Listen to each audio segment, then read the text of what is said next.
Hey guys, welcome to Tabletop Warbands! In today's episode, Orcs and Space Marines fight in a camp. If you haven't seen the other episodes of the campaign, you can find them in the recommended videos. Anyway, I'm Simone and I'll play the Marines.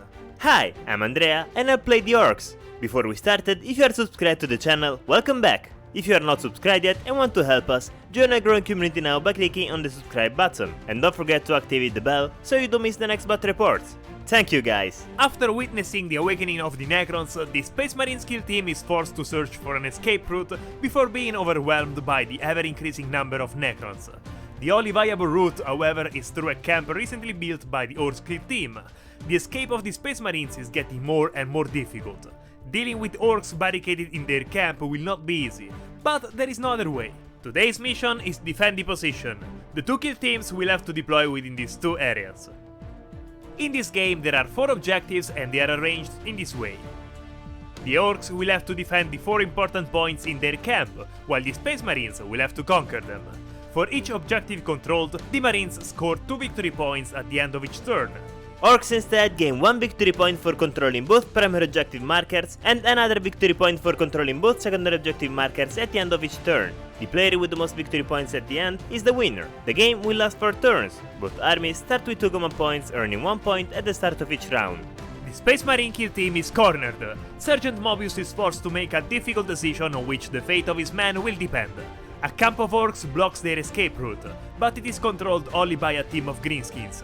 It will be difficult to deal with them in their condition. They are short of a member because he is injured, but they will have to make it if they want to survive.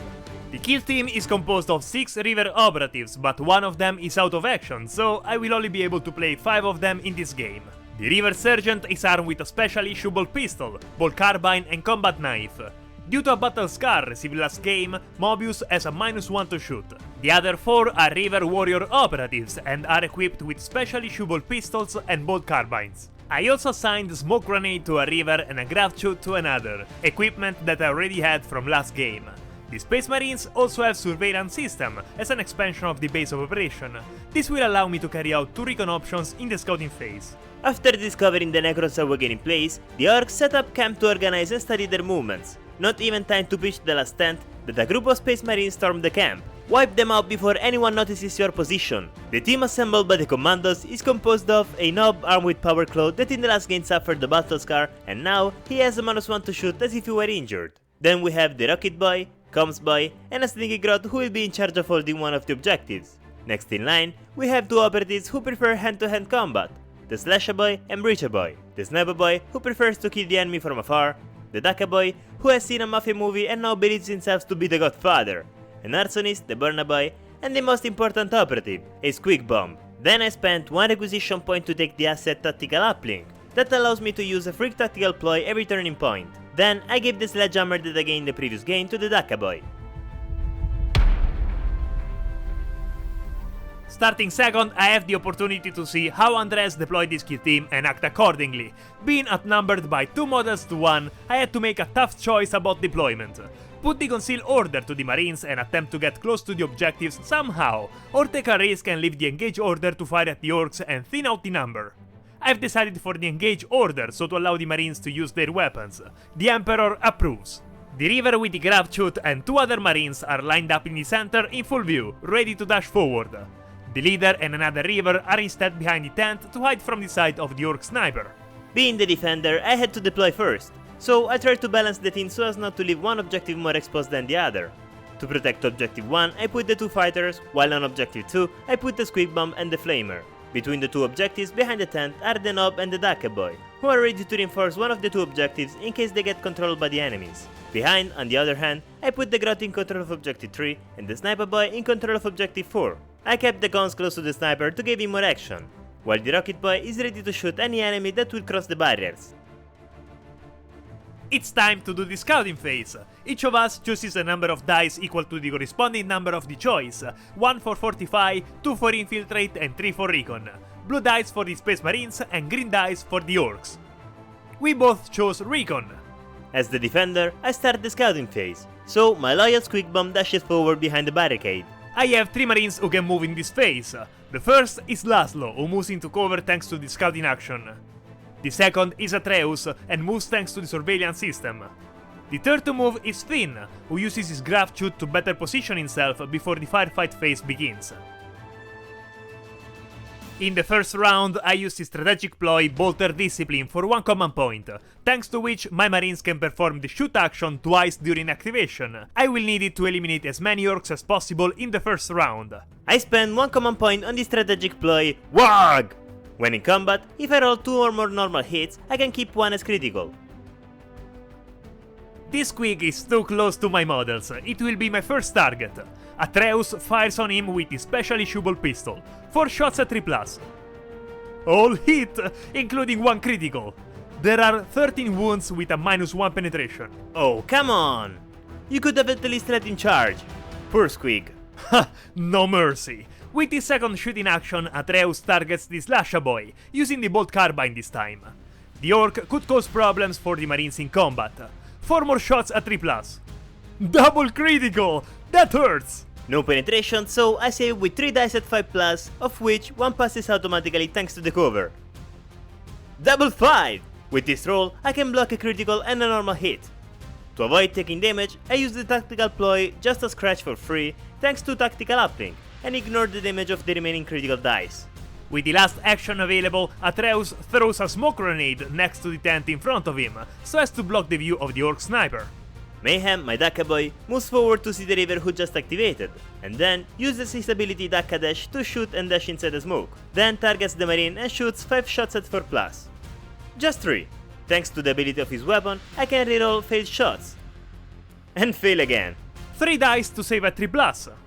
Okay, I mean, nice start indeed. 2 wounds remained and he's injured. You deserve it. Nice armor you have. Then he hides in the smoke with the remaining dash. Winston approaches the tent entrance, then with the Bolt Carbine targets the Slasha Boy. 4 shots at 3+. Well, at least they're shooting good. 1 critical hit and 3 normal hits. As before, 2 dice at 5 plus 1 automatic thanks to the cover. Unfortunately, the cover alone isn't enough to keep him alive, so Jason is forced to abandon us. With the second shoot action, Winston uses again the Bolt Carbine to shoot the Rocket Boy at the back of the camp. Okay, maybe I spoke too soon. Only 1 successful hit, which unfortunately is automatically saved by the Orc's cover. In order to avoid the same fate of the Slasha, Arnold charges the river in front of him. Then, with his Breach RM, he unleashes 3 attacks on 3. 4 dice at 3+ for Laszlo. So, 1 critical and 2 normal. I reroll the one with a common point. 6! Thanks to Wag having hit 2 normal hits, I can keep 1 as a critical, resulting in 2 criticals and 1 normal hit. The ability stun of the weapon makes me remove 1 of the opponent's attacks, and with the other I lower his APL characteristic by 1. I can start the fight and deal damage with the first critical. With the critical dice, Laszlo defends the opponent's critical. And I wound also with the last dice. With the last attack, the river deals damage. 2 wounds remain for him too, plus the injury. The next to take action is Laszlo. I use the tactical ploy and they shall know no fear for 1 command point. Laszlo can now ignore any modifier on his APL and is not injured. The river withdraws from the fight with the Orc and goes to position himself behind the barrier, then takes up his Bolt Carbine and fires on the Rocket Boy. 4 shots at 3+. Ha! Nice roll. Really. 1 critical hit. 2 dice at 5 plus cover to save. I need at least a 5. Nope, 4 wounds to Richard.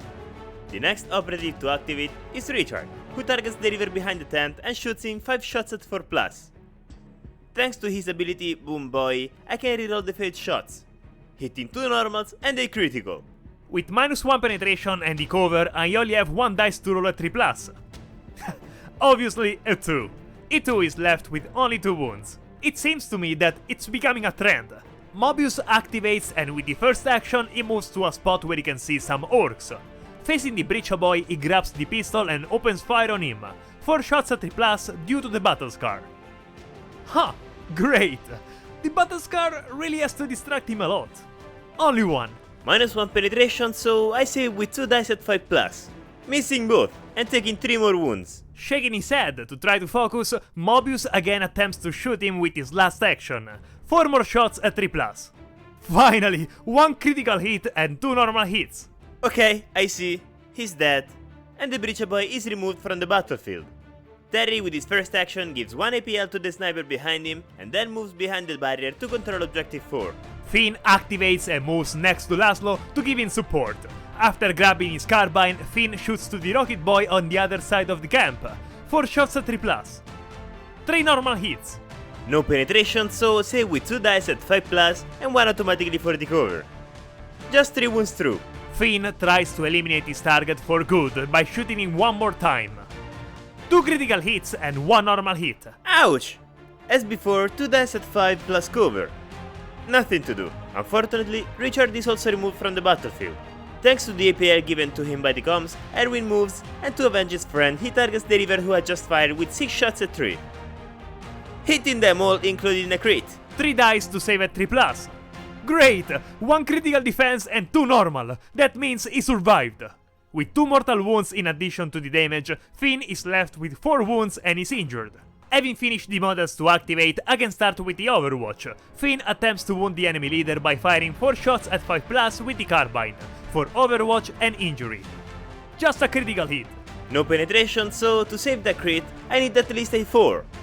And here it is! Jeff the Grodd has to hold the objective, so he just passes his turn.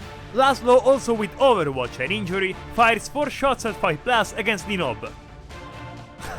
Not even 1. Laszlo is in a bad shape. Upon activation, the Nob can give 1 APL to a friendly operative within 6 inches, in this case the Burna Boy. Then Chuck moves into control of objective 1. With his second action, he fires 4 shots at 5 due to the battle scar at the River in front of him with 2 wounds remaining. Hitting 2 shots, including a critical. 2 dice to save at 3, plus the cover. Unfortunately, with only 2 wounds left, Laszlo should die, but I need as many models as possible on the battlefield, so I use the tactical ploy Only in Death Does Duty End for a command point. The model is not removed from the battlefield until the next activation, and doesn't count as injured. Atreus does Overwatch against the Orc leader with 4 shots at 5+. 1 hit, automatically saved by the cover. Nero, thanks to the additional action that the Nob gave him, can move and dash to get within range of the opposing leader. Then, with his flamethrower, he fires 5 attacks at 2. 4 hit, including a crit. 3 defense dice at 3+. Critical hit and normal hit saved. 4 wounds. Okay. The flamethrower has the ability torrential, meaning that I can shoot all the enemies within 2 inches of the original target. Then I make 5 more attacks at 2 on the River behind the enemy leader. Hitting 3, including a crit. He also rolls 3 dice at 3+. Ah, so close! I shouldn't have missed a single one. Winston has now become a charcoal within the armor and leaves the battlefield. Mobius, on the other hand, is left with 9 wounds. At the end of the turn, I reveal the TACOP Execution. If at the end of the battle more enemy models than my models have been eliminated during 2 turns, I gain 1 victory point. If during 3 turns, then I gain another 1. The numerical superiority of the Orcs is devastating. The out-of-action Space Marine could have changed that. Now, I find myself with a lot of injured models already in the first round. It is true that I managed to take out 4 Orcs, but Andrea still has a lot of firepower. It will be difficult to get to control the objectives. And I have to stop rolling 1s and 2s. This round has gone really well. I managed to keep both primary objectives and thus earned 2 victory points. Almost all the Rivers have 2 wounds left. I lost 4 operatives, but I think that's a fair trade. The next round, even if I had to start second, I should be able to permanently eliminate Simone's kill team without problems, hoping that the dice will remain in my favor. Rolling for initiative.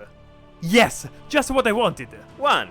Well, I'd say you're first again. This turn, I use again the strategic ploy Bolter Discipline for 1 command point, so that I can fire twice with my Space Marines. I spend 1 command point on the strategic ploy Dakka Dakka Dakka. When I shoot, for each critical hit, I can keep a failed dice as if it were successful. In this phase, I reveal the TACOP behind enemy lines. If at the end of the turn, I have models entirely within the enemy's drop zone and more than 3 inches from enemy's models, I score 1 victory point. The first to activate is Finn, who opens the dance by shooting on the enemy leader with the special issue ball pistol. 4 shots at 4+ for the injury. 2 normal hits. Because of the -1, Chuck saves with 1 dice at 4 plus cover. Both wounds saved! Finn quickly reloads and fires again. 4 more shots at 4. 1 critical hit and 1 normal hit. Same as before. Not this time. I used the free command point for just a scratch, ignoring the critical hit. With the last action, Finn charges the orc with the flamethrower to prevent him from firing again. Mayhem activates and shoots the enemy leader 5 shots at 4+, hitting all shots thanks to the critical. Oh, that's a problem. I need to save them all at 3+. Yes! Mobius is left with only 3 wounds, but is still alive. And obviously is injured. With his second action, Mayhem charges the river in front of him. Mobius approaches to get into pistol range, then shoots the enemy leader with 4 shots at 3+. 2 successful hits. -1 penetration, so save him with 1 dice at 4. D6 is definitely enough. Mobius doesn't give up and keeps shooting him. 4 more shots at 3+. And again, all 2s. Mobius, come on! Thanks to the cover, the knob saves automatically. Chuck activates and once again gives the Burna Boy an APL. Then, as soon as the river stops shooting him, he charges the enemy leader and the river next to him. With his second action, he fights the leader and makes 4 attacks at 3. Wow, just to hit! The leader responds with 4 attacks at 3+. Ooh, what a bad nightmare! I dreamed of failing almost all the dice rolls. It was terrible. Ah no, wait. It really happened. Go Mobius, go to rest. It's better. Atreus moves sideways reaching the barricade, then fires at the Dakka boy next to him with the pistol, making 4 shots at 4+. 2 critical hits, not bad. Being full inside and with -1 penetration, he saves with 2 dice at 5+. 1-6! 4 wounds through, it's okay. Nero starts his activation with a good fight and unleashes 3 attacks on 3 on the river next to him. I need to hit all the attacks, so reroll the 2 with a command point.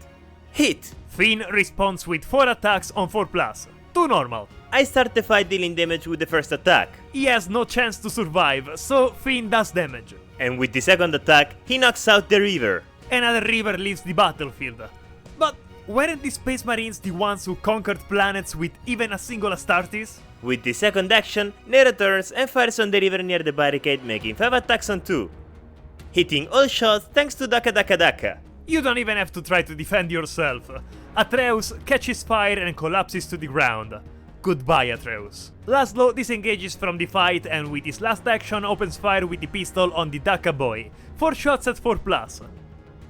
Missing them all. This guy is actually already dead. Once the deploy effect is over, Laszlo is also eliminated. Now that the Space Marines have been eliminated, Jeff is free to move and thanks to his grappling hook, he flies into the enemy drop zone and reveals the Taco Interloper. Then, with the second action, the Grot performs the Interlope action, earning me 2 victory points. With no Marines left on the battlefield, I'd say victory goes to the Orcs. Well, I knew it was going to be a tough match. Playing with 1 less Marine certainly had its effects. A few bad shots were enough and I had all the Marines injured already in the first round. The firepower of the Orc kill team is felt a lot when you have a few models to target. I don't think I could have done anything more strategically. I really hope the new kill team of the Space Marines will arrive soon to see if they can return to being playable. Wow, this match went really well. My Orcs have redeemed themselves with no doubt.